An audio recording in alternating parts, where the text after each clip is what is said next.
Hello दोस्तों, स्वागत है आप सभी लोगों का। तो ये पर्यावरण पारिस्थितिकी की घटना चक्र है। तो आपको पर्यावरण को बिल्कुल भी स्किप नहीं करना है। अगर हिस्ट्री ज्योग्राफी पे ही पूरा ध्यान दे रहे हैं, पॉलिटी पर, तो आपको पर्यावरण से नुकसान हो सकता है। उसका लाइव एग्जांपल देखिए कि पर्यावरण से कितने अच्छे और बढ़िया क्वेश्चन बनते हैं। ठीक है, तो मैं इधर कई दिनों से टेस्ट सीरीज़ वगैरह भी सॉल्व कर रही हूँ, तो आपको उसके बारे में एनालिसिस करके बताती हूँ। लेकिन पर्यावरण की टेस्ट सीरीज़ अभी मैं सॉल्व करूँगी। हालाँकि पर्यावरण के क्वेश्चन उसमें दिए रहते हैं, पर इससे भी आपके ठीक ठाक मात्रा में क्वेश्चन आते हैं। तो इसको ऐसा नहीं कि जैसे साइंस टेक के हैं और साइंस के हैं और पर्यावरण के, तो इनको स्किप कर दो, बिल्कुल भी नहीं। आपके एग्ज़ाम में बैलेंस क्वेश्चन को लेके चलना है आपको। तो मैं इसको आज रिवाइज़ कर रही थी क्योंकि मैंने इसको अभी आज से उठाया है, तो मैं वही देख रही थी। मैंने कहा आपके साथ ज़रूर बताना चाहिए कि क्या क्या क्वेश्चन किस तरीके से आते हैं। इसमें कुछ क्वेश्चन ऐसे जो बहुत सिंपल हैं और बहुत रिपीटेड हैं, वो आपको बिल्कुल भी छोड़ना ही नहीं है। अब ये नहीं कह सकती कि नहीं इसी साल तुरंत पूछ लेंगे या इसके नेक्स्ट ईयर, लेकिन आपको मैं 2022 के एग्जाम्पल दिखाती हूँ कि 4 5 5 6 क्वेश्चन ऐसे हैं जो अच्छे खासे पूछे। सबसे पहली बात तो आप SDG गोल को याद कर लो। जितने भी SDG गोल हैं, कौन से नंबर पे किस गोल में क्या रखा गया उसको पूछ लो। ये देखो 2019 का क्वेश्चन है, कौन सा राज्य भारत के धारणीय विकास लक्ष्य 2019-20 के शेष राज्य में। तो नीति आयोग जो रिपोर्ट जारी करता है ना, ये देखो, तो उससे क्वेश्चन पूछ ले। अब ये 2019 में 2 जगह क्वेश्चन पूछा गया है, तो करंट के क्वेश्चन को भी इससे पूछ लेते, क्योंकि नीति आयोग बहुत सारे काम करता रहता है, बहुत अच्छी अच्छी रिपोर्ट्स निकालता है राज्यों के विषय में भी, धारणीय विकास के विषय में भी। तो ये अब देखो PCS प्री 2018 में ये पूछा है तुरंत। ठीक है, कुछ तो करंट से रिलेटेड रहते हैं और कुछ आपका मतलब इन्वायरमेंट से रहते ही रहते हैं। तो जितना आप ज्योग्राफी को लेकर चल रहे हो, करंट अफेयर को भी, इन्वायरमेंट को भी छोड़ना नहीं। अब देखो ये SDG गोल से आया है। ये आपको लग रहा होगा कि कहाँ, मतलब ये तो स्टैटिक है, लेकिन इसका स्टैटिक पोर्शन दे दिया है।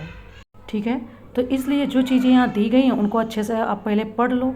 पढ़ने के बाद अगर आपने क्वेश्चन को अच्छे से सॉल्व कर लिया और टेस्ट सीरीज़ भी अगर आप दे रहे हो कुछ बहुत, तो आपको अच्छा स्कोर मिलेगा और आपको रिज़ल्ट बढ़िया अच्छा ही दिखेगा। ठीक है, ऐसा नहीं है कि मतलब उसमें कुछ गलत होगा। हाँ, अगर घबराहट भी हो रही तो घबराओ मत। घबराहट भी उन्हें ही होती है जो युद्ध में लगे हुए होते हैं। जो बाहर से तमाशा देखते हैं उन्हें क्या घबराहट होनी, वो तो ये बोलेंगे अरे आपको ऐसे नहीं करना था, ऐसे करना था, अरे आपको वैसा नहीं करना चाहिए था, यहाँ पे दिमाग लगाना चाहिए था, ये पूछ लेते हैं। ठीक है, तो ये आप पहले यहाँ पर चीज़ें डिटेल में दी रहती। अब देखो ये क्वेश्चन को कितनी बार पूछा है एग्जामिनर ने, नीरी का। ठीक है, UPPCS मेंस 2005 में पूछा, फिर 11 में पूछा। ठीक है, पलट के पूछ देता है। उत्तराखंड में तो चलो पूछा ही 2010 में, PPCS प्री में 2012 में, फिर 14 में, फिर भी इसको UPPCS मेंस ने 2017 में पूछा। ठीक है, और सेम क्वेश्चन है, बस उसको पूछने का थोड़ा सा तरीका बदल गया कि नीरी कब और कहाँ स्थापित किया गया, और सिंपल पहले वाले में क्या पूछा कि नीरी का कब स्थापना हुई।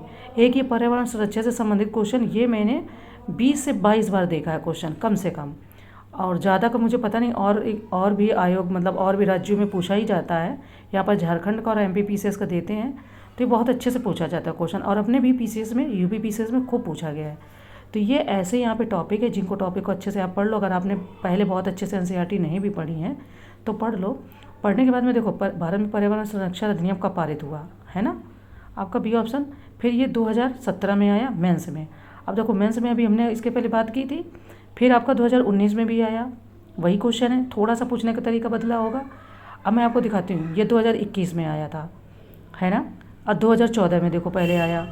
तो क्वेश्चन आराम से आते हैं, मेहनत कर। अब ये देखो 2022 में पूछा गया है कि नहीं। तो अगर आप ये बुक को इस तरीके से पढ़ोगे कि पहले उसका जो स्टैटिक पोर्शन उसको पढ़ लो, फिर आप जितने भी आए हुए क्वेश्चन उनको पढ़ लो, उनको 1-2 बार रिवाइज़ कर लो, तो आपका बिल्कुल भी गलत नहीं होगा। तो मेरा तो क्या है कि मॉर्निंग में करंट अफेयर, फिर एक वो वीडियो, फिर ज्योग्राफी भी मेरी चली, इसके बाद में मैंने इसको इन्वायरमेंट को उठाया, और अभी मुझे शाम को टेस्ट सीरीज़ देनी है। तो जैसे आप टेस्ट सीरीज़ देने जा रहे हैं तो पहले पता तो हो कि वो टेस्ट सीरीज़ में क्वेश्चन कहाँ से आते हैं। ये मेरे पास आई दृष्टि वालों ने निकाला है। तो इसमें 2012 से 23 और 2012 से 17 प्री और मेंस के क्वेश्चन दिए गए हैं। तो इसको मैंने क्यों खोला, इसको दिखाने के लिए तो खोला ही, आपको ये बताने के लिए जैसे इसमें ईयर दिए गए हैं।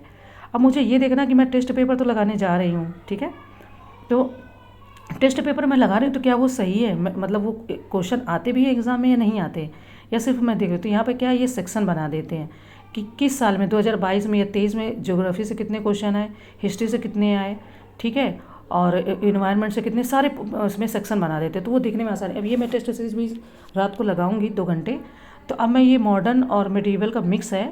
तो और इसके बाद में आपका साउथ इंडिया की भी इसमें हिस्ट्री है, तो अब इसको लगाने से क्या फ़ायदा, मतलब इसके कितने मॉडर्न के इसके मिडीवल के और एंशियंट के कितने क्वेश्चन बनते हैं।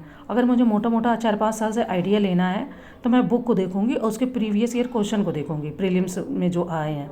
तो वही मैं देख रही थी कि 2022 में जो प्राचीन इतिहास हो गई और एंशियंट के कितने क्वेश्चन बने हैं, ठीक है। तो उसको देखने के बाद ही आपको आइडिया लगेगा कि नहीं टेस्ट सीरीज़ आपके लिए बेनिफिशियल है भी कि नहीं है। तो यहाँ पर कुछ तो क्वेश्चन आए ही हुए, अब ये देखो काफ़ी रिपीटेड क्वेश्चन है, कई बार आया हुआ है। तो मैं आपको इसलिए दिखा रही हूँ कि जब आप टेस्ट सीरीज़ लगा रहे हैं तो किस पोर्शन पे आपको थोड़ा सा ज़्यादा ध्यान देना है। जैसे किसी पे 80% देना है तो किसी पे 70%, किसी पे 60%, और ओवरऑल आपको 100% सारे सब्जेक्ट पे देना ही देना है ना। तो मैं ऐसा कर रही हूँ, मेरा एनालिसिस आपको सही लगता है कि नहीं आप देख लेना। तो ये टेस्ट पेपर मैं सॉल्व करूँगी, सॉल्व करने के बाद में कैसा रहा वो चीज़ें मैं बताऊँगी। मेरे नंबर अच्छे आते हैं नहीं आते हैं, मुझे कहाँ गलती हो गई, मेरा करंट कहाँ पर गलत हो गया, वो चीज़ें मैं आपके साथ शेयर करूँगी, ठीक है। जैसे विश्व का भूगोल से कितने क्वेश्चन बनते हैं देखो यहाँ पर, ठीक है। और आपका साइंस टेक्स्ट से कितने क्वेश्चन बनते हैं, इन्वायरमेंट से कितने क्वेश्चन बनते हैं। तो ये यहाँ पे सेक्शन वाइज दिए हैं, इससे आपको आसानी रहेगी। एक तो ये पता है कि ये क्वेश्चन आए हुए थे, यहाँ से ये पता चल जाता है, ठीक है। दूसरी बात आपको उसको तैयार करने में भी आसानी रहती है। तो ये शाम का एनालिसिस है। अब मेरी 10:30 बजे रात को मेरी शेड्यूल ख़त्म हो जाता है, कभी कभी 11 बजते, वरना 11 नहीं बजते हैं क्योंकि सुबह जल्दी उठना होता है। तो जैसा भी होगा मैं मॉर्निंग में आपके साथ शेयर करूँगी। और ये देखो मैं यही देख रही थी, कुछ इसमें करंट के दिए, चलो करंट को हटा दूँगा तो करंट से ही आपको पता चलेगा करंट, मगर देखना पड़ेगा, बिना देखे आपको कुछ भी आइडिया नहीं लगेगा। सबसे ज़्यादा मोस्ट इंपॉर्टेंट अगर इसमें कोई थिंग्स है तो वो ये है कि पीवाईक्यू को आपको देखना चाहिए, कैसे क्वेश्चन बने, किस साल में एंशिएंट के ज़्यादा दे दिए, किस में मिडीवल के दिए, किस में मॉडर्न के दिए, मॉडर्न पे हमें ज़्यादा ध्यान देना है कि मिडीवल पे देना, ये चीज़ें आपको यहीं से पता चलेगी। एनालिसिस करेंगे तो पता चलेंगे। साइंस टेक के भी ठीक ठाक क्वेश्चन बनते हैं, एनवायरनमेंट के भी बनते हैं, आप छोड़िए किसी को भी मत, ठीक है। साइंस टेक के देखो ये क्वेश्चन है ना, एसआई मात्रक से आ जाते हैं, करंट से रिलेटेड आ जाते हैं।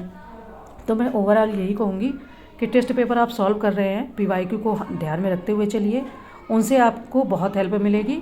और पीवाईक्यू को वैसे भी पढ़ना चाहिए, सारे लोग आपके जो सीनियर हैं, जो सिलेक्टेड लोग हैं बताते ही है, तो उनका कुछ ना कुछ तो फ़ायदा होगा ही, तभी लोग बताते हैं, वरना क्यों बताएंगे, है ना।